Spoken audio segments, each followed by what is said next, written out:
You're watching the Cannabis Broadcasting Group here at cbgtv.com. The opinions expressed during this show are those of the individual participants and do not necessarily reflect the opinions of their associated organizations or cbgtv.com. The medical and health information shared does not constitute a physician-patient relationship. It is provided for general informational and educational purposes only and is not a substitute for professional care. Accordingly, you are encouraged to consult and speak openly with the appropriate care professionals.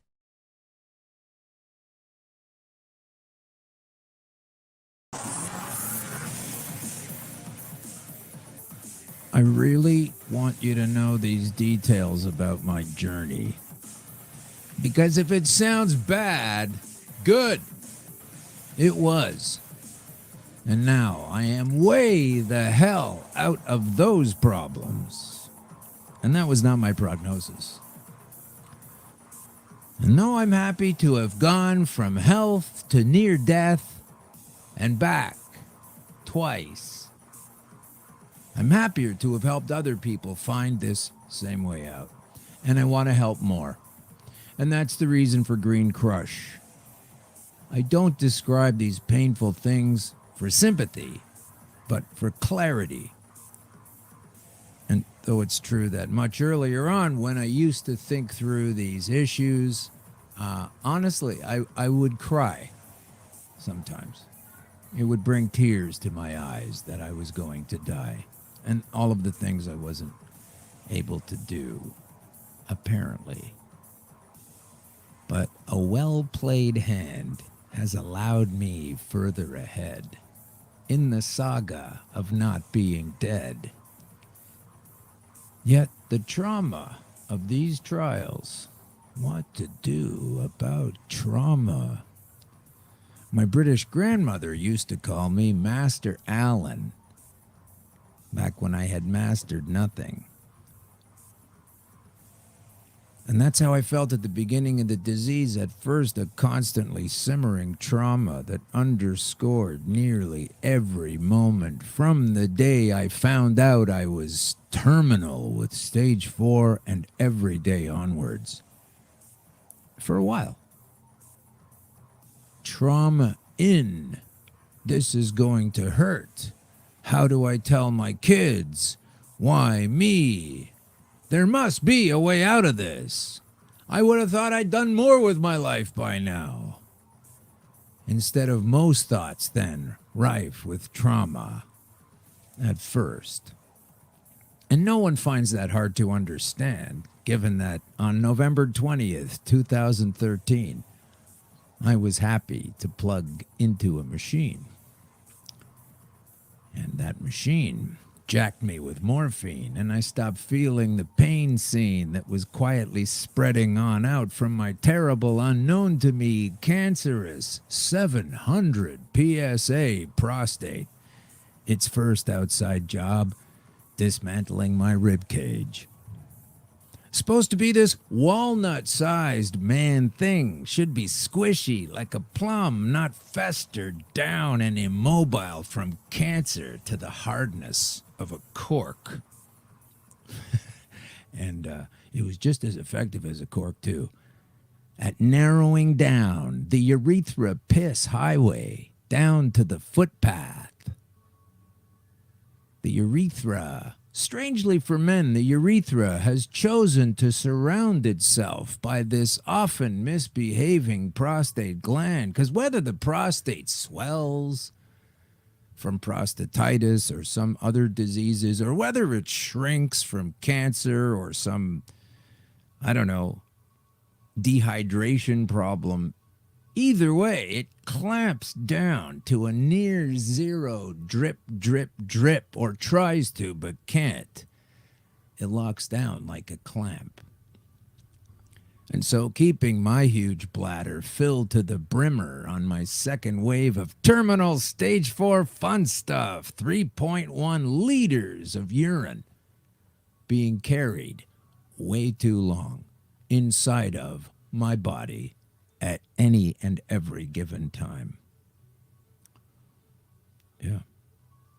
That's actually That's not going to cause me to cry, but it makes me glad that I usually remind people not to listen to this show at the lunch hour. Thank goodness. It's 2 o'clock, 2:03, and maybe you're needing to go to the bathroom from work or something, and you might think about this.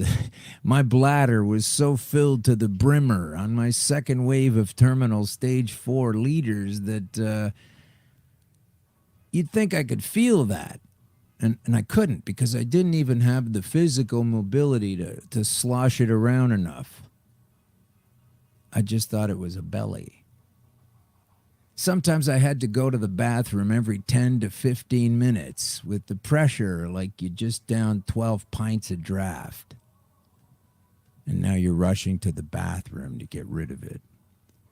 And so all of a sudden, for the third time on your way to work or class, you got to pull the car over to another donut store or a gas or petrol station, or stagger and limp into a Starbucks, and you hear your voice quicker and higher than usual saying, "Hey there, do I need a key for the toilet, or is it open?"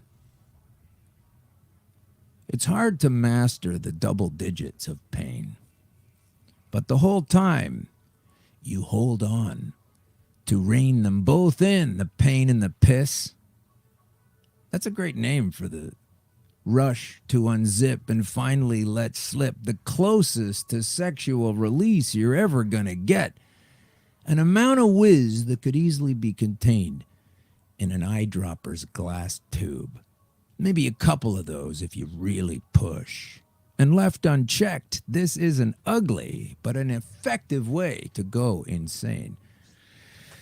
So now the diagnosis de morphine meant briefly I didn't have to wince, to cough or sneeze anymore. Zero pain, a refreshing state, otherwise a distant memory, was where I sat while being informed by the emergency room doc.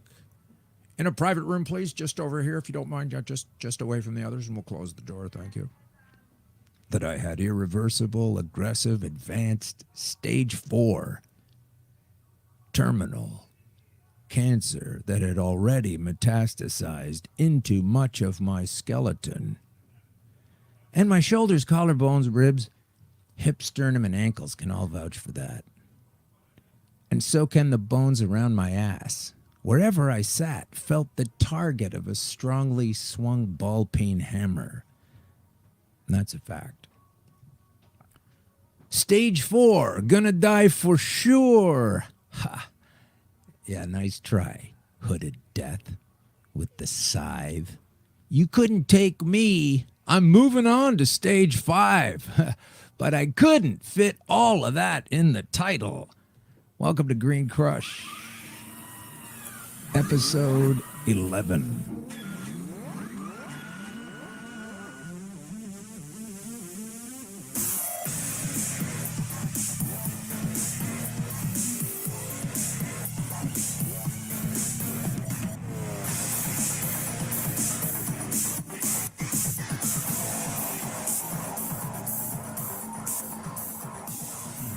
Green Crush, what is that? It's cannabis crushing cancer flat. It's new, important information. It's old, suppressed awareness coming towards the light so you don't have to. To what, Paul? I'm leaving Paul out for a minute because we're going to feature Paul Flynn in a couple of minutes. Paul Flynn's a great guy saying that we need to break the law. He's a British parliamentarian, by the way. And he thinks we need to break the law. So that's what we're going to deal with here is facts. And sometimes I do put my opinion and teeter-totter it on top of the facts that, when fully understood, will crush the alleged laws that illegally prevent my access, your access, cannabis access, can access now, our right, our plant. So we're getting Green Crushed at episode number 11. Maybe you want to tell your friend about this show. Maybe your friend needs some help. Maybe you need some help. And maybe someone told you about this thing. Aside from some of the assumptions I've made, which I stand behind and am prepared to discuss and argue and debate with anybody, anytime, but preferably on the show here. Aside from that, you could call that an opinion, but I base all of these things on facts and research that I've done. And as much as I might get criticized by it sometime, I just have to look at the calendar and understand this is 3 years into my death, so I guess I'm right about things. Enough of the things that got me through it anyway. I'm just trying to express my journey through this death sentence, and everyone's a different person. Everyone's got a different biology and a makeup. But this door can work. So if you want to tell your friend about this show, maybe he or she got diagnosed with something recently, or you have a disease struggle, and they say soon you will have to do some rounds of chemotherapy because that's just what you do. Entering one of the doors of conventional science, the second being surgery, the third being radiation. But Green Crush is here to reveal the inner workings and reasonable expectations of the very well hidden door number 4. So please download our earlier episodes, because according to feedback from the listeners already, they are very helpful. It's nice to know that. I'm glad to know that this information can help you the way it helped me. And if you download future episodes yet to be recorded, please let us know. How'd you do that? Because I haven't done those ones yet. So you're kind of freaking me out with that. And if you need to tell people about us and you want to know some things cancer related, go to our Facebook page, Green Crush. Just type it into Facebook, same way you just type this into YouTube, and go to Green Crush with Alan Park. There's also a Green Crush vegetarian restaurant, small chain in California. That's not me. That's a different thing. Sometimes Green Crush means a nice meal in California. Other times it means potential information that could save your life. Or information that could potentially save your life. So if you want to know how to find us and tell people, real easy, just go to Twitter and dial up at Green Crush Pod. Just enter at Green Crush Pod, because we're on the Podbean network at Green Crush Pod, where the green crush grows like the watermelon do down by the bay. So this is episode number 11, and it's the relayed message of a master stroke of life. I'm just passing the baton to a life beyond a guaranteed death, even if you're not an expert. Isn't that nice? If you have the inner conflict of disease, it doesn't need to be a war. But you might need to access your inner reserve of rebellion. So this is the 11th episode. It means time to get things done. What kinds of things are we going to do, by the way? What kinds of things are we going to get done? Well, let's get a little plug in here for a particular commercial. Let's try this. Is this going to work? I don't know. Let's see. No, that's not it. Oh, yeah, we can use that. That's okay. Here we go. All right. Got to do a little commercial here. And when you use your time to listen to this informational program, we'll also include a free interview with a top-notch expert, a man extremely knowledgeable in the healing ways of cannabis, vape entrepreneur and vape lounge purveyor, Anthony Foster. Yes, a vape lounge is a place where medicating is possible in a social setting rather than being ostracized into your tiny home by the mean bad government. So people go there and they medicate, and they're talking to each other, and they don't buy cannabis there. You always have to bring your own. Theoretically, I guess you're getting it from the proper sources and or your favorite dealer. And I'll be calling for a full-on boycott from the government-sold weed later. But if you're imagining that that's where I'm going with this, you're dead right. But anyway, Anthony Foster of Hamilton Vape is here today to discuss the approach of a business owner being put on notice that he is, in the eyes of the law now, a criminal. Because he wants to help people and provide them with a place to medicate. This terrible man will be on the show shortly. Yeah, we'll bring him on. But let me get back to where I was going here with some things. Here we go. It's a good thing I wrote it all down, or most of it anyway. So we're downloading episodes. We got that done. There's your commercial. So once again, where are we? We're in Toronto, Canada. We're coming to you, Australia. We're coming to you, Ireland. We're coming to you, the Netherlands. And the United States is also listening. Very happy to pick up a lot of Great Britain listeners. Thanks a lot, you folks. I was recently on a Friday night show called the Jamie Ike Show on the internet. Damn it, we'll find out later and put it up on our page exactly where it is. It was a fun time. Got a lot of new positions and facts out there, so we'll throw it up for you later on. And we're here live at 2:03 EST, and we're always a little bit late. We were about 2 minutes late today, and we are in the delicious and fun-filled Pacific Junction Hotel number 234 on Toronto's storied King Street East. Come and learn different ways to fight cancer. Stay for the tasty food and drinks. Brought to you by Eggplant Digital Creations. Eggplant Digital Creations, the brainchild of Eggplant Digital. Eggplant Digital. We create creations and deliver them to your ear. See job availability for corporate slogan writer. Corporate slogan writing. We tell you what to do. Brought to you by the fact that too many people let others tell them what to do. What to do. The thing you learn in school. School, where you used to learn how to think, but now you just learn what to do. We'll be right back with a fantastic guest today, pretty soon. But let me get to one particular story about why I wanted this gentleman on the show today. We have in our midst a bunch of punks who hang out in a big old building that was long paid off years ago by taxpayer dollars. And they have decided to unfurl upon us a series of nonsensical rules and oppressive laws, I say laughingly, mockingly, that are beyond disgusting.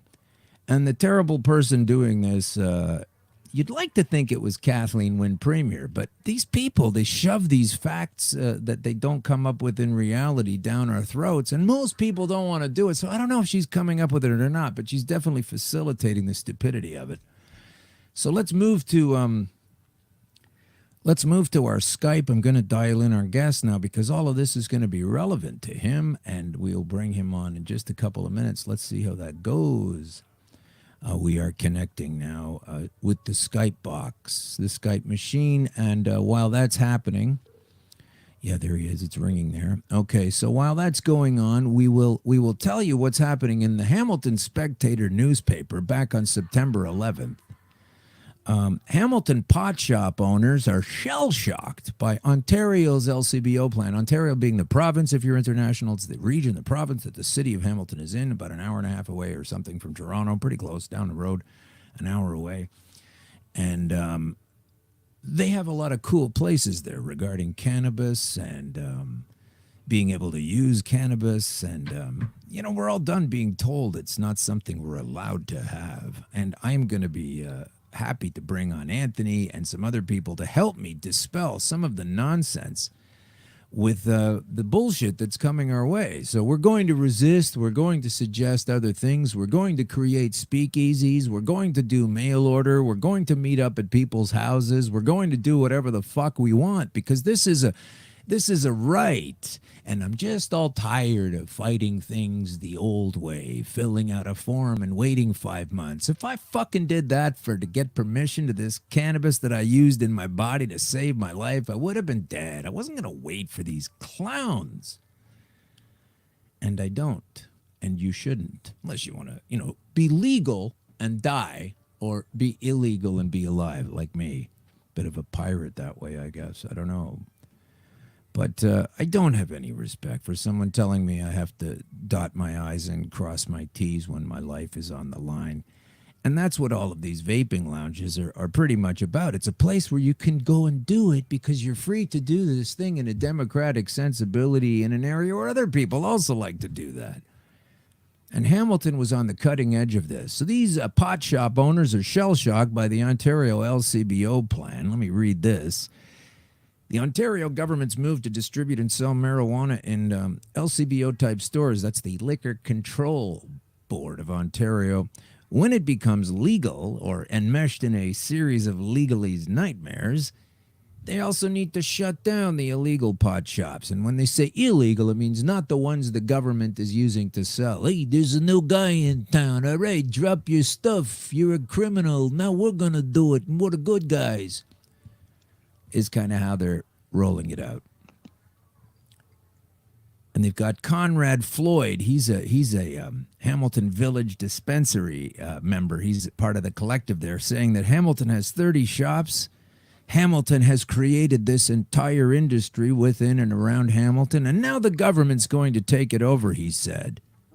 Everybody is just kind of shell-shocked. Floyd argues that not only is the private businessman and entrepreneur losing out, which is what they always tell us they want to foster here, but so is the city of Hamilton when it comes to taxes collected at the government-run stores.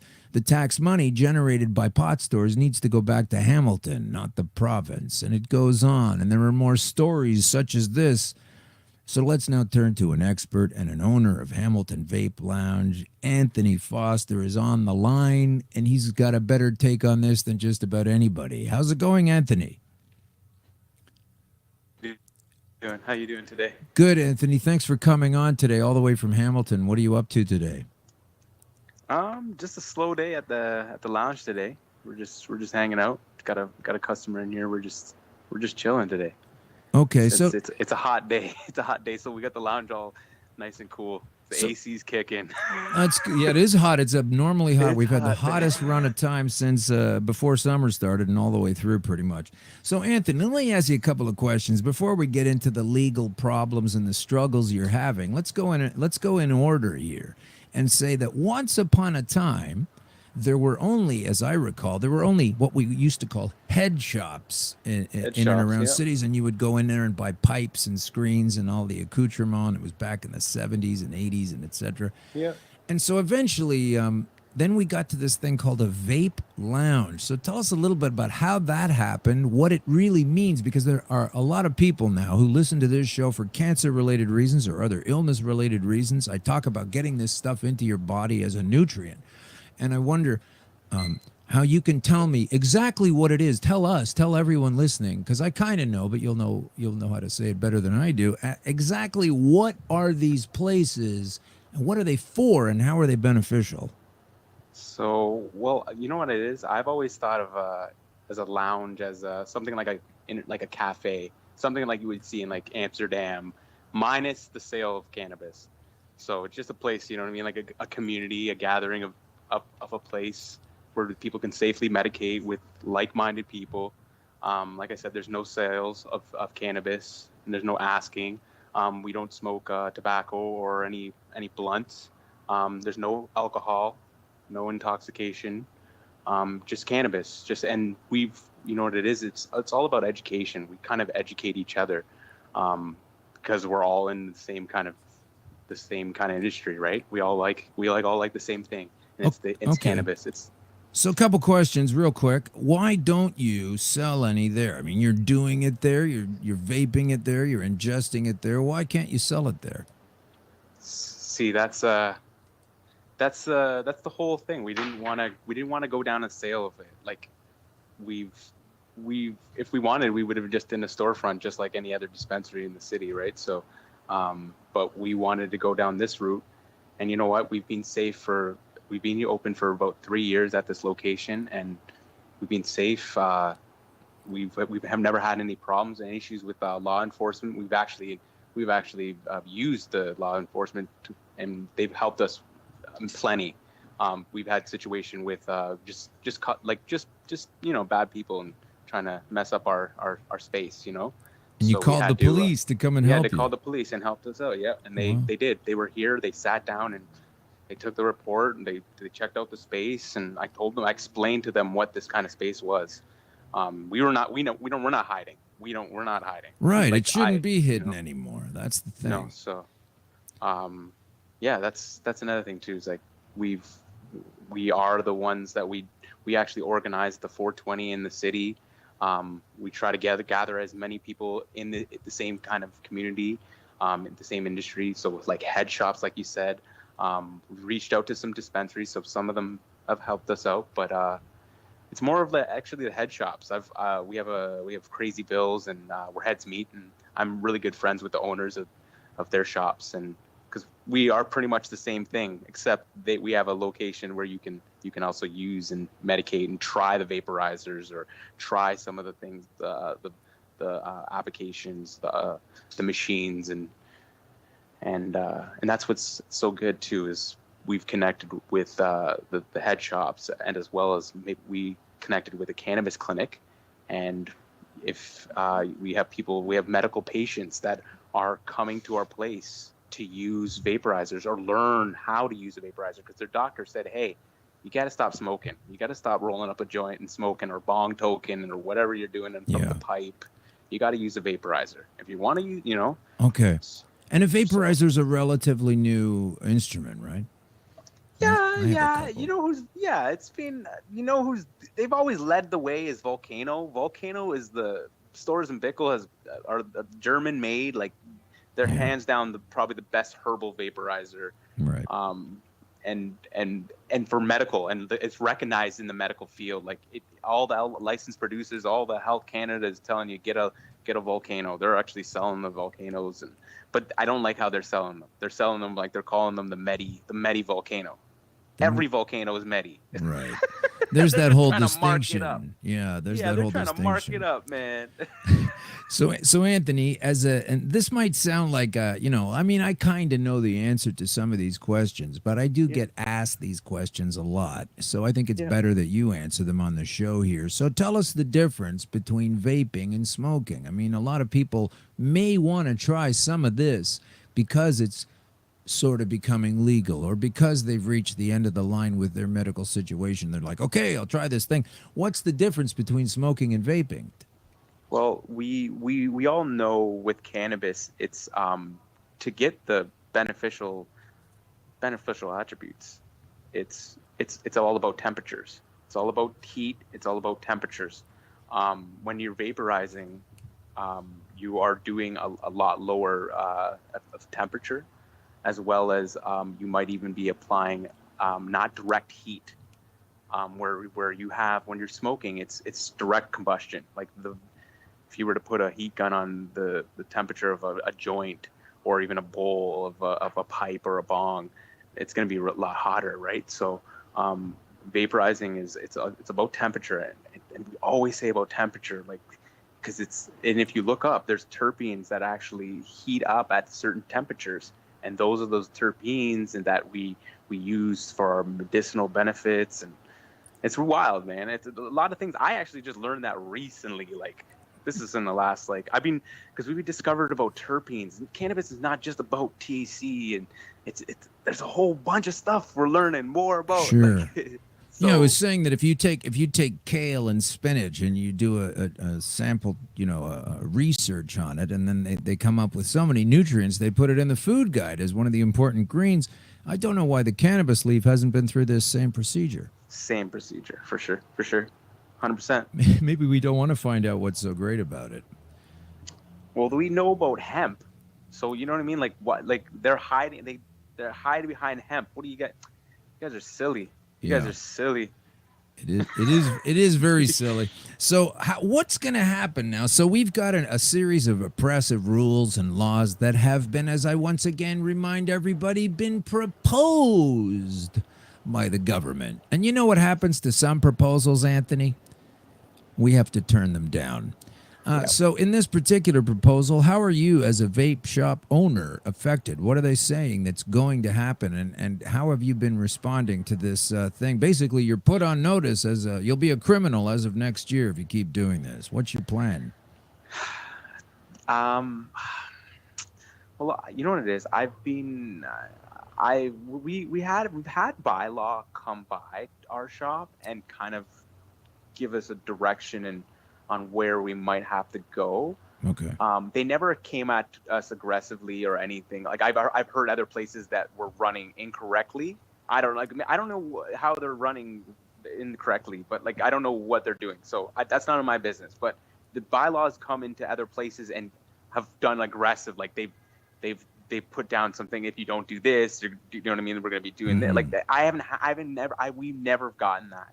but the bylaw officer has come, and I made a relationship with her. So me and her are keeping in touch. I'm also in the CCFBA, and they're is that a part of football this- league? No. What is that? Do you take knees in that, or what happens? No. I don't know how it works. I don't know what CCBA it's a is. cannabis association that we're part of, and that is just a gathering of people that is in this industry. Okay. Of lounges, dispensaries, and it's just like it's our backbone, because when we do have to lobby up together, and when we need funds, and when we need to come together, we can. You know what I mean? Well, that sounds great. Yeah, just a collective, or a bunch of commies, as the government might call you, a bunch of commies. Okay, so you're just trying to take care of yourself and protect. So this sure. body of people is so how responding. Like, what's your, and without giving your strategy away, if that's the case, what kinds of angle of attack are you looking on to protect your livelihood and this kind thing you're doing, providing a space? We might have to operate a little bit different. Like we might actually have to. I just heard about something about research and development. So about inhalation and about vaporizing. So what we have to do is set up a shop, we would keep our space and then set it up as we would be collecting data from our customers. So they would be sitting down, we maybe hand them a tablet, they take down and they do a quick survey, and then that way we're collecting data, and it's you know what I mean, in a medicinal atmosphere. That was one of the thing that came up, which we already knew about, because we already that was about last year, because that was when Bill 45 came around, because they didn't want, the thing in Ontario is it's about they're putting cannabis vaporizing is the same as e-cigarette vaporizing, and it goes into the Tobacco Act. But what about the fact that it isn't smoke free?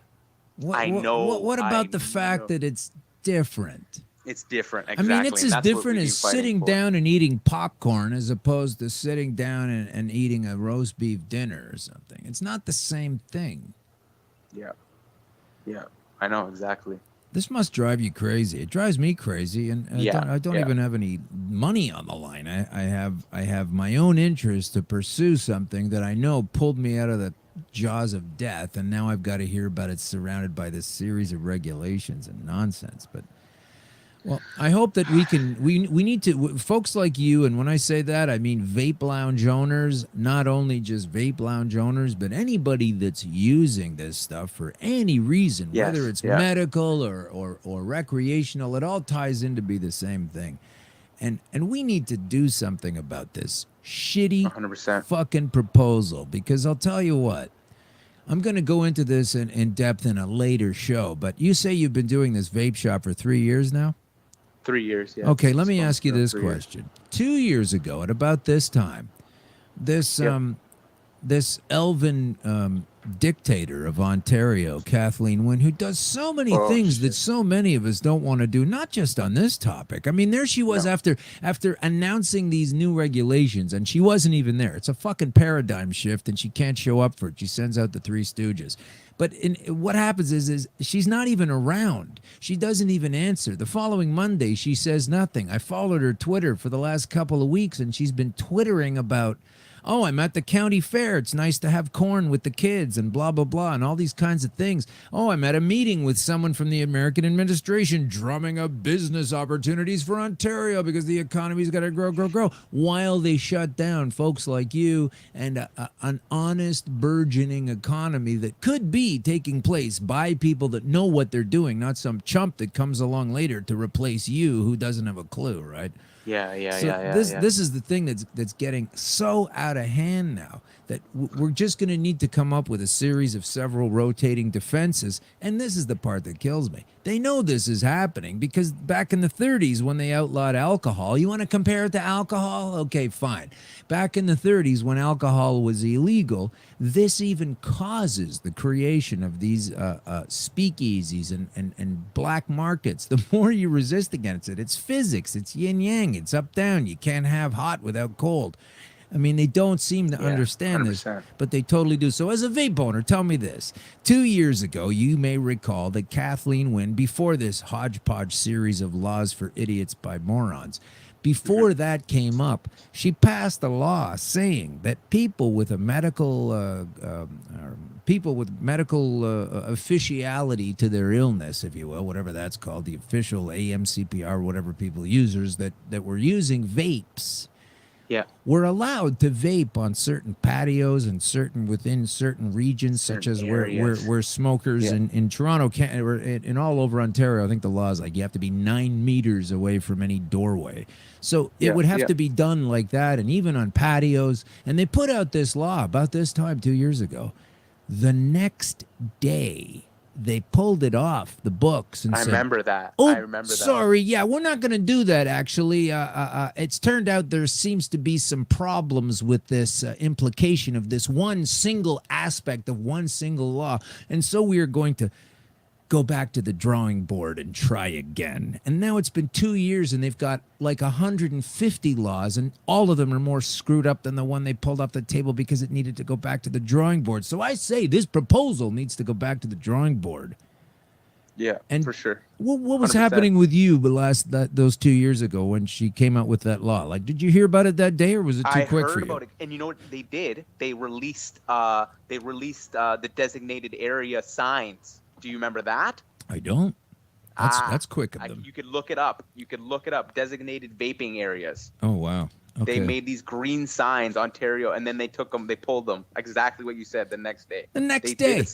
Yeah. Designated vaping area? That's a real thing? I've got to get one of those. They should put that on a T-shirt. I was going to put that on our door. We should actually, you know what? That's another thing. I should get one of those. That's going to be a rarity, finding an Ontario government permission to vape sign when now they're drawing up laws against it. Let me see if they have it online anymore. Take a Maybe look. I can get it. Take a look. We're with Anthony Foster of Hamilton Vape. You're listening to Green Crush on the Eggplant Digital Networks. Eggplant Digital, Canada's most creative digital production facility, featuring Russell on the control board. Russell knows what he's doing. Russell. So yeah, it's really all about just understanding that this stuff is a medicine, and it doesn't need to be an operation. It doesn't need to be a really dark and heavy medicine. It just needs to be a shoot of cannabis reaching up for the sun, you know. I just want a big flower. A big flower? Did I hear you said a big flower? Sure, I want to grow a big flower. Well, It's just we need these spaces. You're going to take these spaces away from, and then how do you have? He doesn't hear me. Oh well. There's so much stuff. I don't know how he could hear me and not hear me at the same time. Regulated alcohol, and you have bars. You have your bars. How do you? And then, if that's the case, then if they might see, but like fuck, man, I already been doing this. You've been trying to sort it out. Do I have to apply for a license? Do I have to apply for a license to be a lounge? Yeah, to do what you're already is it doing. Something that I have to apply for, or is that what's going to have to happen, or are they just no lounges that? Well, what I think they will do based on where they're going already. Like, here's a thing that's been ruled constitutionally that we're supposed to be able to have it if they can't come up with a reasonable counter series of rules. They haven't. This isn't it. So basically, I don't understand how they can keep doing this, but what I think is they don't care how to keep doing it. And so what we're going to get to is this. They've said it's going to be a certain series of rules, like you have to smoke at home, you have to vape at home, you can't go out anywhere else. And they've got a series of rules that are all over the map and don't really make any sense, you know. So I think that while they also rule out edibles and ingestibles, or whatever you want to call them at this stage, and we'll get to it later, we'll think about it later, I think they'll bring them in once they can control it better. And once again, it's all about control. And then they're going to control your industry. They will eventually get around to providing government-sanctioned vape lounges that'll probably look like, some prison hallway or something, like a government-sanctioned injection tent somewhere. You know what I mean? And just take all of the lifestyle out of it while they sit around there swilling brandy and gin, coming up with all these laws and smoke-filled chambers that prevent our access to these life givers. I mean, it's really disgusting to me. But I think what you're going to see is they will also decide, okay, we'll put a vape lounge here, and there'll be one between Kenora and Kingston, Ontario, and that'll maybe 3 or 4 along the highway, and that should be enough for us terrible people doing this terrible thing that they're finally letting us do. Mm-hmm. As long as they control the shit out of it. So anyway, so that's incredible. So that law is incredible, but I like that law. I like the Ontario designated vaping area law that came out. I couldn't believe it came out. I was very excited about a positive movement in this governmental stricture system. And then the next day, literally when have they ever put out a law that screws us? And then all of a sudden the next day go, oh, yeah, we're not going to do that anymore because, we haven't really thought about it. They never do that. Like, who picked up the phone? Some police chief? What happened there? It's hard to know. Yeah. I just looked online and I found a designated vaping area sign, but it's not. It doesn't say the Ontario, the trillium, the symbol, the Ontario symbol. Right. But I remember they came out and it looked exactly like this. Yeah, we have to find one. We're gonna have to track one of those things down. Yeah, we're gonna have these made. Yeah, that's it. Get it made, get it done, and put the date on it too. It should actually, instead of a vape pen there, it should actually have a volcano. That's true. That's true. It's recognized. You guys saying it's a recognized product, and you guys are selling it. Well, then we're gonna put it in the friggin'. Well, do you think you guys are on track to take this on in any kind of a legal capacity, or the closer we get to push comes to shove? See, that way is kind of scary.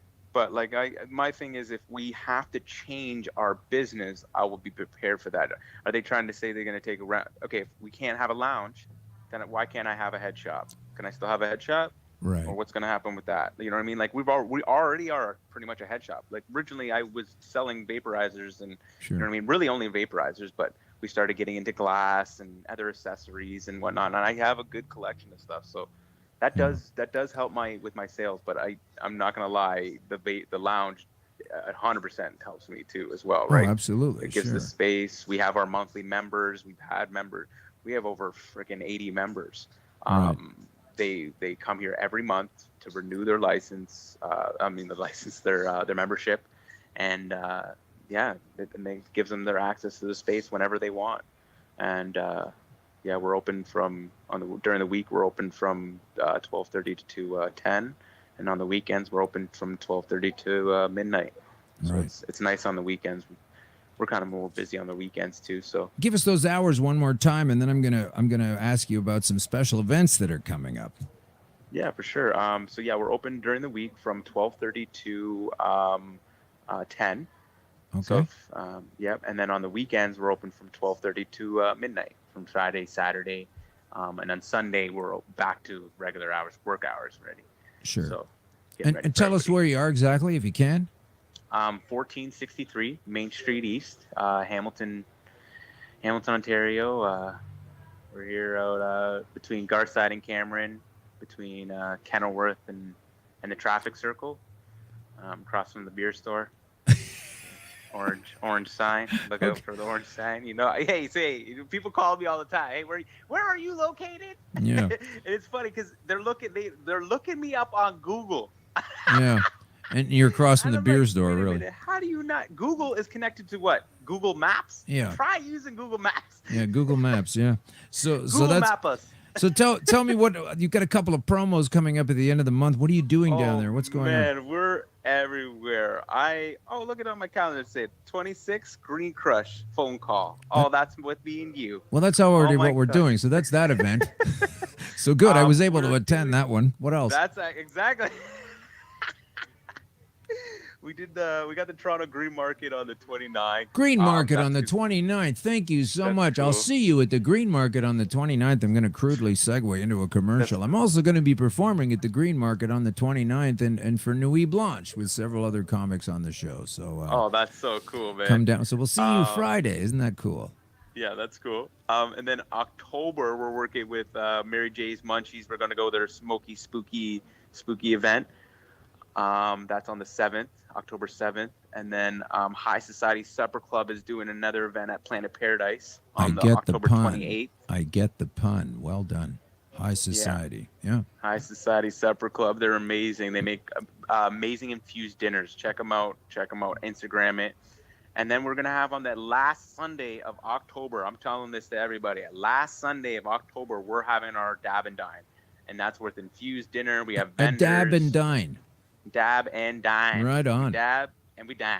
That is so cool. You know what I noticed the other day? We were talking about you and coming on the show and these fantastic meals that people enjoy at yours and other places, is that anytime you invoke the word infused, there's always fun involved. Have you noticed that?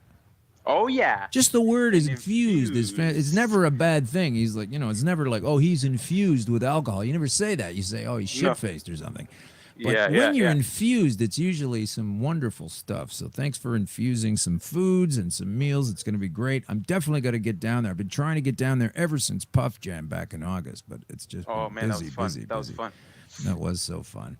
Good people. So, Anthony Foster, we're going to let you go. Thanks for coming on. You've got a vape lounge. You should be able to have one. If you know the basics of opening up a business, that's about all you really should need to understand how this stuff works. The people want it. The democracy is for it. And the thing I love about it, one of the most favorite things about this entire topic is even the people that don't use it, majority of them don't want there to be all these repressive laws for the folks that do use it. And then you got a few uptight moms and pops running around with an absolute deficit in the facts with these dreamed up moral issues that it's going to be some kind of a problem without looking at the entire scope of what we're dealing with here. So thank God there's people like you out there. I know I turned to a few different lounges. It was really nice for me as a pretty much medical shut-in at the time to be able to not only just feel like a rabbit trapped in my house, not able to go anywhere because I wanted to be safe and I didn't want to show anybody and I was hiding this terrible illegal thing that I was doing. And eventually that bullshit fell off, Yeah. And it was nice to go to places where there are other people using it for either medical or recreational, and I contend they are one and the same. And it's nice to be able to do it, and it's a good thing, and so you can understand why you have a fight against the government right now. But let's hope we can turn all that around and proliferate some of these places because they need our spaces. Absolutely, they need our spaces. I'm thinking of all the reasons why they need our spaces. There's so many. Give me two more then. Give me two more. Two more? Yeah, okay, well, two more reasons. Listen to this. I'm coming to Hamilton. I'm a medical patient. I'm coming to Hamilton to check out the city as a tourist, and maybe maybe I have a doctor's appointment, maybe I have whatever. I got to come to Hamilton. I'm a medical patient. Where am I supposed to smoke? I can't smoke in my hotel. I can't medicate in my hotel. I can't smoke on the street. Where the heck am I supposed to smoke? Where am I supposed to go? Yeah. Where am I supposed to vaporize? Where am I supposed to use my medicine? You guys are crazy. Yeah, it's a bit nuts. Big one. That's a big one. That's a traveling medicating. That's somebody traveling. That one, somebody brought that to my attention, and that one really got me. I was like, people because travel. Are you meant to do it in your hotel room, and then you get the complaints from the neighbors? Yeah, and then you got to pay for, and then you pay for the fees, or you might get in. There might be some issue. There's going to be an issue. I think it's well designed that there are going to be many issues. This is nothing but a hassle-filled series of bullshit hurdles for most of us to get through. And I think there's no way to avoid that because most people want it to be a different way. And most people are not getting what they want in this fake democracy while they quash the ability of people like you to turn out a living and contribute to the economy. And instead, they want to control exactly how everything goes, and they don't even have the fucking facts. So that's pretty sad. But I'm glad you're there and you're on the fight, and I'm happy to call you a friend, and I look forward to seeing you on Friday. Thanks, Alan. Thanks, man. Thank you, brother. It's going to be so cool seeing you on Friday, Anthony. Okay, man. I will see you Friday, brother. All right. Take care. Drive safely. Okay, man. Peace, buddy. Bye-bye. Boy, that's the end of the Skype call, and it's so frustrating to have to listen to cool people struggle and have to listen to assholes dictate the way things are going to go. But on that note, now it is time for Unblinded Me with Science. This is the segment where we go to the science and we understand that a lot of the stories from the government are completely fictitious or ignoring something that's very salient and very important. So here's an article where that happened. This is in inverse.com, and it says, cancer patients want to use marijuana, and with good reason. There's a lot we still need to know about weed and cancer. This was written a couple of days ago, September 25th, 2017. Says Joel Brown says he didn't know a lot about pot's properties before he was diagnosed with non-Hodgkin lymphoma cancer in 2014. And then he says, but when you're facing death, you really want to become part of the treatment and figure out what's going on, he says. So I started looking at alternative therapies. Now, this guy's a 28-year-old chef. He lives in Toronto. And you can get legally available weed here, but he was facing 6 months of regular chemotherapy and says he immediately started investigating how weed could help him cope with his treatment, and he's not alone, obviously, or I wouldn't be reading this. A new survey shows that if marijuana is legally available, a lot of people with cancer are likely to use it.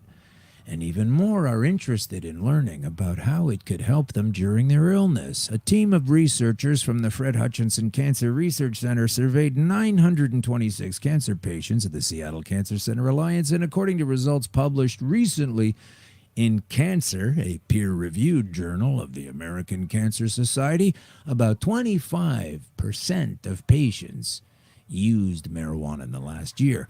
Washington, one of the first states to legalize marijuana, adult possession of weed became legal there in 2012, and retail marijuana stores opened in 2014. The research team also surveyed patients about their perspectives on using marijuana during treatment and found most patients had a strong interest in learning about using weed, with 74% saying they'd like information on marijuana from cancer care providers. And, you know, you've got to get the right people, because when you get a cancer care provider that only wants to talk about how many grays you're getting on the radiation scale, that's not enough. Trust me. Researchers also found that 66% of those had used marijuana in their lifetimes, while 24% used it in the last year and 21% in the last month, and more than half of active users reported that legalization significantly increased their likelihood of using.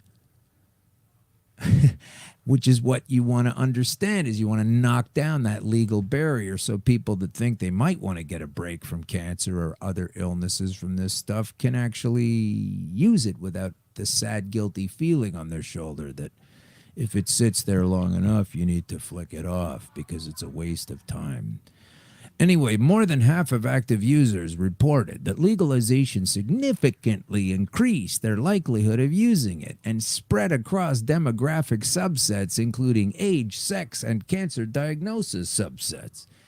A small amount of study on marijuana's ability to alleviate symptoms related to cancer treatment, but not a lot of study done on the users themselves. This is a real problem, this paragraph. There's been a small amount of study on marijuana's ability to alleviate symptoms. Yeah, not enough study. Or you're hiding some of the studies. There are hundreds of studies available that show you specifically how cannabis can crush cancer. A green crush, not just alleviate symptoms, although there's nothing wrong with alleviating symptoms. I like to do it by removing the cause. Brown says he smoked pot in high school but didn't really interact with marijuana very much before starting his chemo treatment in 2008. He has a couple of friends who'd mentioned that pot could help his treatment, and they might be listening to the show. And he was willing to try anything. He did it proactively. His doctor said he shouldn't smoke it, but that ingesting it wasn't terrible. Ingesting it wasn't terrible, right? And riding an elevator is also not walking down the staircase. He thinks it's because it wasn't a part of his chemo program, which included a lot of different chemo drugs, that this is the reason why Brown's doctor couldn't directly recommend the pot to him. This is what happens with a lot of people. Okay, they use the cannabis to alleviate the symptomatic troubles of the cancer. And I know it's scary. I know it's scary, but it's really worth the shot. Let me just put this into a button here.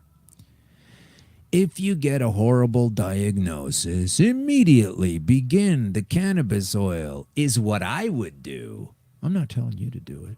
I'm just saying, as soon as you get the diagnosis, start taking the oil, because by the time you get around to whatever treatment they prescribe next week, next month, or 2 months from now, you'll have a lot of oil in you that have taken care of a lot of the issues, and you're going to score better on the next series of tests that they need to give you before you start the treatment, and they'll be wondering why that was, and you won't. The American Cancer Society says that more research is needed on marijuana as a treatment for cancer symptoms. As the drug, this is where you're focusing the gun in the wrong direction. You're not going to hit the target of curative when you're aiming for symptomatic. Says here, more recently, scientists reported that THC, the dreaded THC, and other cannabinoids such as CBD slowed down the growth and or caused death in certain types of cancer cells. These things actually kill themselves, and now we're back to apoptosis. Apoptosis. You don't want this. Apoptosis will get rid of it. Apoptosis is the process of suicide of the cancer cells themselves, leaving the healthy ones alone. Try that chemo. But there's a wide dearth of hard data on this matter. Marijuana's classification as a controlled substance by the U.S. Drug Enforcement Agency has inhibited much in-depth research on purpose. On purpose. I'm not the first to say it, but I was no less blown off the couch when I read it that I understood this a couple of years ago only, when I was just coming up on my green wave of resurrection, that on the one hand, it's a controlled substance, a Schedule 1, which means by definition that it has no medical value whatsoever. And this same federal government also holds medical patents on it as a remedy for cancer. So it's not helpful, and it's helpful at the same time by the same government, and it doesn't matter if it's Trump, and it doesn't matter if it's Obama, and it doesn't matter if it's Bush, and it doesn't matter if it's Clinton, and we can go all the way back to Nixon. There's a paradigm of control there. I know a lot of people are pissed off about Trump right now, but a lot of the things he's doing are okay with a lot of people who said they hated him. Getting off my mark here, but it's all the same crooked shit. This guy, Brown, says he didn't experience a lot of the nausea associated with chemo until the very end of his treatment. Where pot really helped was in improving his mood and his general outlook during illness. What's also referred to by a lot of uptight medicos and priests and people of kindergarten school type mentality is that it's a crutch. You're using it as a crutch. Why do you need pot to improve your mood and your general outlook during your illness? Why do you need that? Same reason I need vitamin C to keep scurvy away, stupid. Crack open a fucking book, will you? Make it Lester Grinspoon's research from all through the 60s and get back to me later. So this guy did a round of chemo, and he'd feel like absolute shit and garbage for like 2 days, but then he'd eat some pot or vaporize. That's predominantly what he was doing, and he'd feel better, like right away. You don't have to spend a lot of time building it up into your body like a lot of different drugs. So here we have some possession laws that are evolving and changing, and the government's trying to regulate the pot market. And this cutting-edge article written just a couple of days ago is telling us how maybe there might be able to be some more research on some of the ways that cancer might help with some of the symptomatic relief. Can you wash this down any further? Get this fucking article out of here. Don't put it up on the site, or put it up on the site, or whatever I'm trying to say. These people are they're telling us a lot of stories here. I mean, I really don't like it. You know, Let's ask you this question. What's next to get crushed on the information wheel here? Let's see. Let's go to Okay. Let's start with a fun fact right here. Okay, so we are trying to get Olivia Newton-John on the show. Seems like we struck out on that one. So if we have any Australian listeners or American listeners or know her, we're trying to get the same word out. She is Olivia Newton-John, the famous star from Greece who's been battling breast cancer with cannabis. She's very involved in the industry. Her husband is a grower or something, and she's the one that I want on the show. So, Olivia, we are trying to reach you and your daughter as well, who lives in the States. Help us out here, or we're going to have to go directly to Mr. Cool, another cannabis user. Patrick Stewart uses marijuana every day to treat severe arthritis. Patrick Stewart, the starship captain and great Shakespearean actor, a 76-year-old man of X-Men and Logan fame, says here in Everything Zoomer, which is a paper, I still say that, God. It's a publication on the internet about older folks. And here's a 76-year-old man. And he's a regular user of cannabis. He says he's in favor of the Oxford University Cannabis Research Plan, a biomedicine program at the historic school. It's an important step for Britain in a field of research that has, for too long, been held back by prejudice, fear, and ignorance. Thank you, Captain Picard. You are not kidding. Prejudice, fear, and ignorance. So 2 years ago at 74 in L.A., Stewart was examined by a doctor and given a note giving him legal permission to purchase from a registered outlet a cannabis-based product, which he was advised might help the orthoarthritis in both of his hands. And he uses it in the form of an ointment and as a chewy bar, and is able to sleep better and use his hands more, also known as a crutch. Guess what? You can't even use a crutch without your hands. So why are we in this situation here? Let's just overlap quickly into, we've got a few more minutes here, and I'm going to burn through this shit as fast as I can. I also want to stop just before I get there and say that it's been difficult putting one show a week together as it is. And so what I'd like to do to make that a little bit easier for myself is to make 2 shows a week. We are going to be doing bonus episodes. I've made some mutterings about this earlier in the run of the previous 10 shows. Bonus episodes are coming.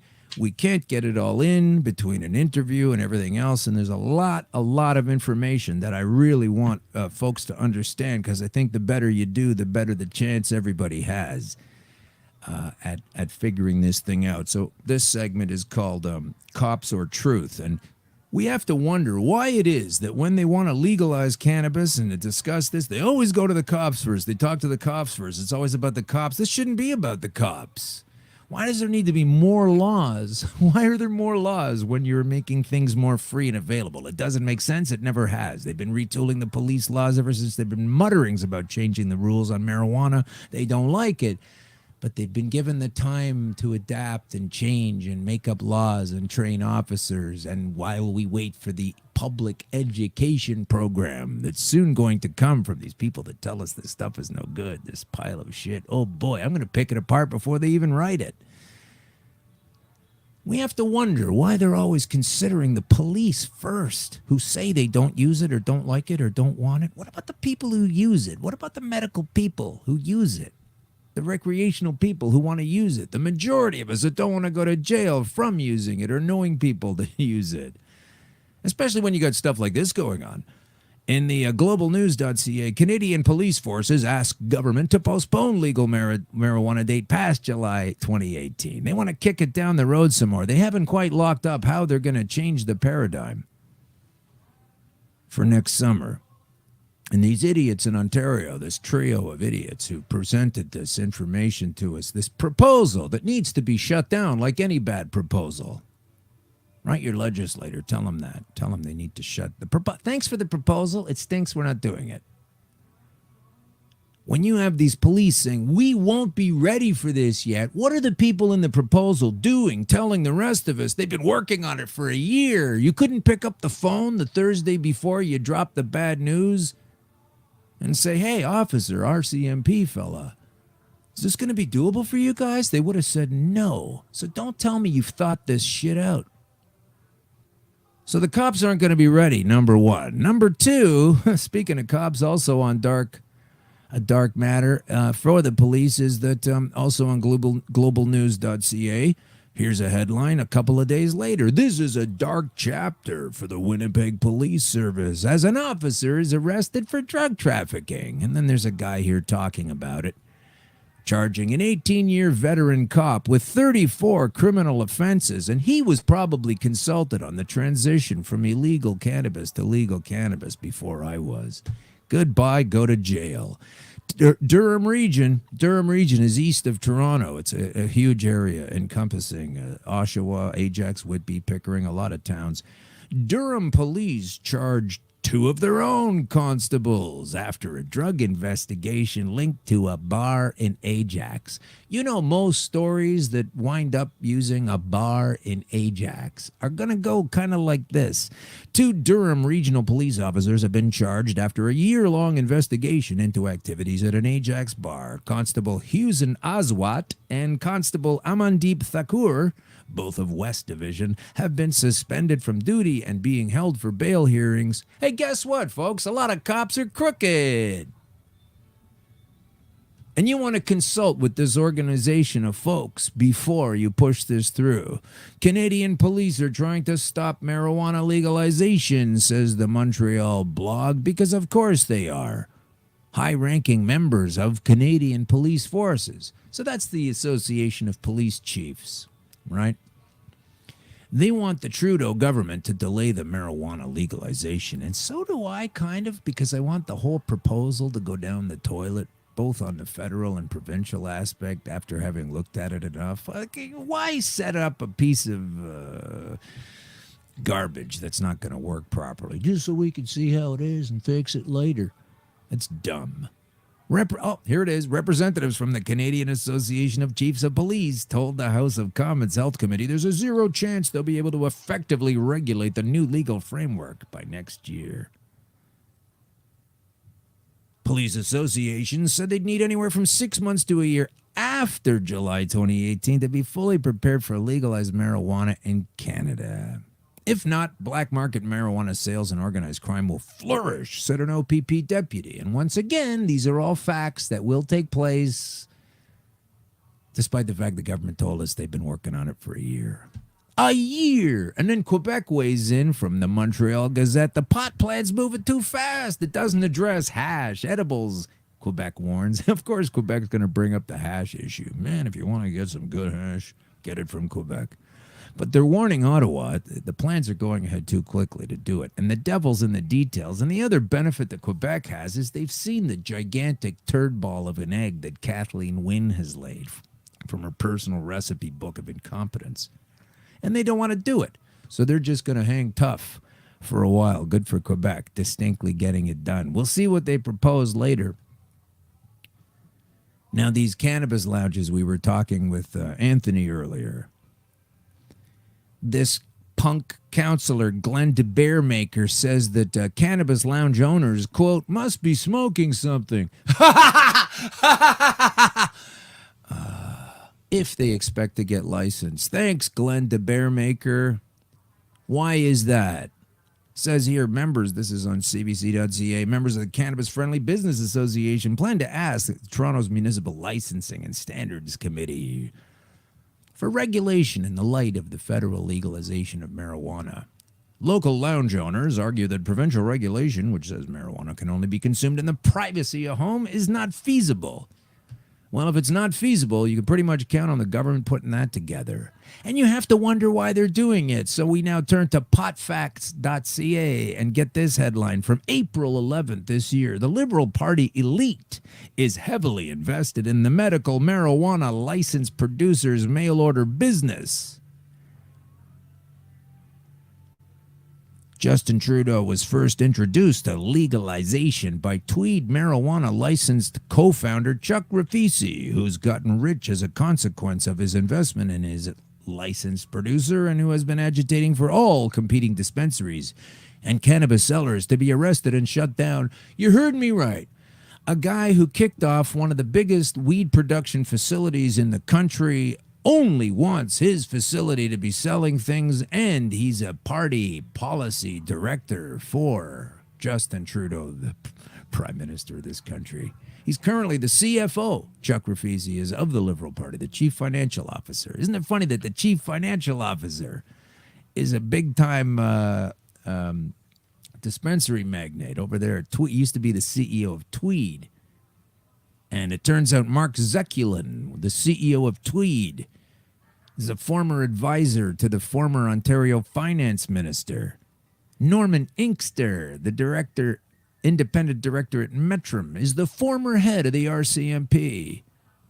Joshua Tepper, he's a doctor. He's an independent director at Metrum, former assistant deputy prime minister of health, senior medical officer for Health Canada.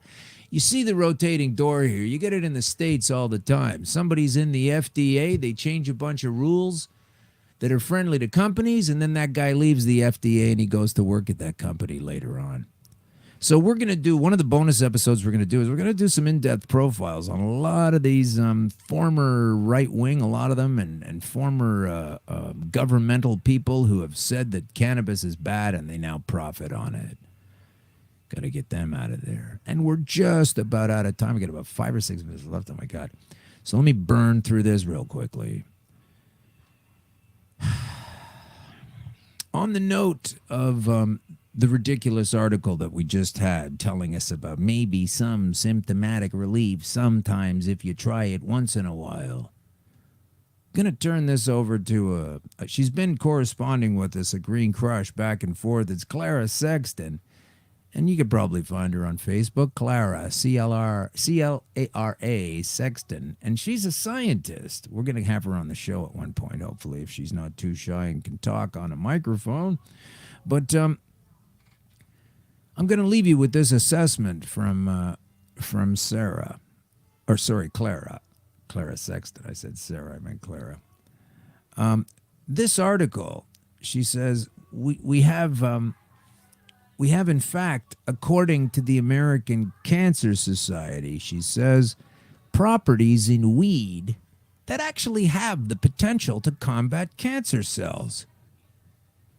The enzyme CYP-1B1 was discovered in 2007 by pharmaceutical research.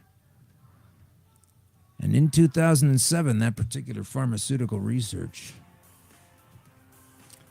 turns out that Potter, Burke, and Schaefer were the 3 pharmaceutical researchers, and they have identified the cancer enzyme, enabling them to make a cancer treatment that works. Hello! Can we bring some of that up at the hearings? Didn't even get into the hearings today. Oh, God. Yeah, we're going to do bonus episodes. They keep trying to find a treatment, and meanwhile they have one. The treatment for prostate cancer sold for $2 billion. This is 10 years ago. They had a $2 billion sale on a cancer treatment for prostate cancer that works 10 years ago, which is also 6 years before I was stricken. Identifying the cancer enzyme enabled them to make a cancer treatment that works, folks. The treatment for prostate cancer sold for $2 billion. They kept trying to find a treatment for other cancer and found that the phytochemicals of the family salvestrol directly act on 90% of cancers. So yes, it's been proven in a lab that there are plant chemicals that target cancer cells. So good job staying on the ball there, American Cancer Society. It only took you 10 years to mention this in passing. You'll notice in that article as well from Inverse.com about the gentleman who was just getting introduced to cannabis in his 20s, that when he ate large quantities of marijuana, that's how he was able to ingest the salvestrols. These are key components from cannabis that help you turn your life around. You have to eat the plant. If you're anywhere near unhealthy, you could be suffering from a cannabis deficit. Like a vitamin C or vitamin B12 deficit, you need cannabinoids. And they're found in the cannabis plant. And they feed you, and they keep you healthy. The endocannabinoid system is provided by your maker. Those receptors in your body are connected to your brain for a reason. These maker-provided CB1 and CB2 receptors, they don't care about your cockeyed sense of morals, about how you think you're such a good Christian, keeping yourself and the interests of others away from the devil's weed. Well, dummy, you've been played. No shame in that. We all get played. God, I'm coming out of a year of it. But now you know. And it's time to change. Anti-Christian hardly. You cling to telling me that I can't consume what was provided for me on page 1 of the Bible, and I'll call you anti-Christian for disrespecting your God-given body to the point of starving it out of what it really needs, all the way down to disease. You got it wrong. You need this substance more than most. My God, you're on the wrong path by shunning it, by believing the government is benevolent, by restricting it. Don't worry about the law, folks. You need it to save your ass. Fuck the law.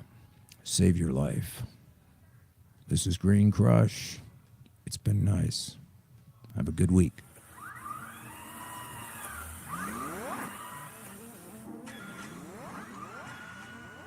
CBG TV is the way to broadcast your message to an audience looking for your products or services. Affordable advertising, personalized campaigns, special promos, event attendance, and more. Talk to someone today, in person or by email. Find us online at www.cbgtv.com. Or you can send an email to admin@cbgtv.com. Additionally, if your phone scans QR codes, scan this one to learn more. We are the Cannabis Broadcasting Group here at CBGTV.